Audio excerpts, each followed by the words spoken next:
What's up, y'all? So today I'm going to be talking about fix and flip, the do's and don'ts, what I had to learn the hard way so you don't have to.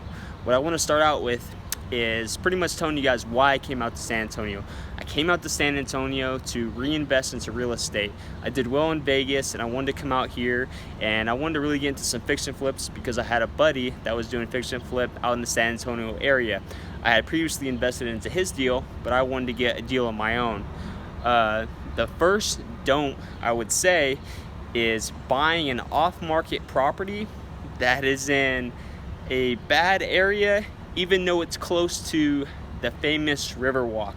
I got this property for $105, and for me that was exciting because I thought, oh wow, okay, I can add so much value to this property and resell it really high with my realtor on the MLS.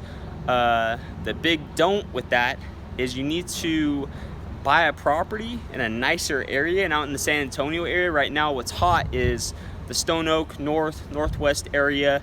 That's where a lot of houses are flying. My realtor right now, we have my house listed on the market currently. Houses are flying there. He's getting lots of buyers and they're selling quickly. So that would be the first don't, is you want to make sure you're going to invest in an area to where you're getting a house that's not in great condition, but it's in the greatest neighborhood. Not in my situation where you're getting a distressed house in the worst neighborhood. So that'd be the first don't. That's the first mistake I made coming out here. But the good do is that I made my money on the buy. And what I mean by that is I got my house for $105, meaning there was a lot of room for me to add some value and really get this house up to scale to where I wanted it to be. I turned a duplex into a 3-bed, 2-bath. The house came out beautiful. It's amazing. So that I did right. I completed the process. It took me 6 months, even though I wanted to do it in 3 months. But sometimes things take longer than you really want. The next do I did right was I worked on the foundation. Now this is something that's new to me out in San Antonio. This isn't for all homes, but the specific home I got, it was a 1938 house. I worked on the foundation because I had to refill the shims because it wasn't level. I did partial foundation work, which cost me $4,500 out of pocket. It allows me to warranty the house between buyer and seller for 2 years. And the house was a fun house when I had first walked in. It was all crooked and sideways, and that's something that you need to get done right away. The first don't on that whole process is don't do the foundation without pulling a permit to get the work done being approved by the city. You have to make sure you do that and open the permit before the work's even done. I got the foundation worked on. I got a letter from the structural engineer saying it's good, it's sound after the work was completed, but I never pulled the permit, and there's probably some miscommunication between my contractor and the foundation company to where a permit wasn't pulled, and that led to a lot of other problems I'm going to get into. The next thing I did right was I completely turned this duplex into a 3-bed, 2-bath. It came out perfect. The flooring, I did lots of laminate, I did lots of tile. I can't complain about that. It came out absolutely perfect.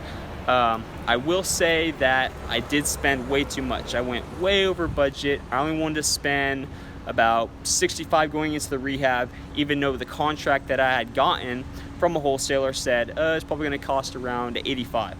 I did go a bit over budget. I wasn't happy about that, but it happens. This is my first real solid flip that I jumped into, right? It wouldn't have happened if I'd gotten a decent house in a good neighborhood where I'm just ripping out carpet, painting cabinets, kind of what I did in Vegas. But out here, I completely turned this house around from duplex into 3-bed, 2-bath, and it was pretty substantial. I will say that. So that is definitely a don't. Don't overextend yourself. Go way out of your budget. I had to do it because I had to finish it, to list it on the MLS, to sell it, right? But I wouldn't recommend that. Only if you have about 5 gap funders that have deep pockets that are going to really help you get this done, then I would recommend it. Or if you get a hard money lender, then I'd recommend it. But if you're completely coming out of pocket for yourself, I wouldn't recommend it one single bit. The next thing I didn't do right, going along with the foundation, was when I got the contractor, my general contractor, and he subcontracted out all the work, he didn't pull any permits for plumbing, HVAC, electrical, you name it. And that's a big no-no here in San Antonio. And right now, currently, I'm learning the hard way because I have to go to court on August 6th, and I have a bunch of fines I either have to pay or I need to get these permits pulled and then closed to get the whole situation resolved. So it's unfortunate, but it's gonna get handled. I had my house listed on the MLS for about 4 weeks now, a couple walkthroughs, but nothing substantial. Houses in the San Antonio area that are near the Riverwalk, they're kind of 90 days, I'm told by my realtor, right? I thought it'd go quick, unfortunately not. So it's kind of unfortunate, but it is what it is.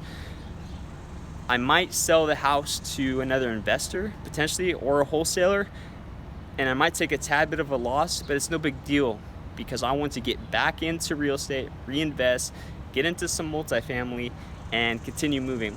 The longer I wait, the longer the house sits, I'd rather just get out and keep going. But I gained a lot of knowledge, I gained a lot of wisdom from this process, and I wouldn't trade it for anything.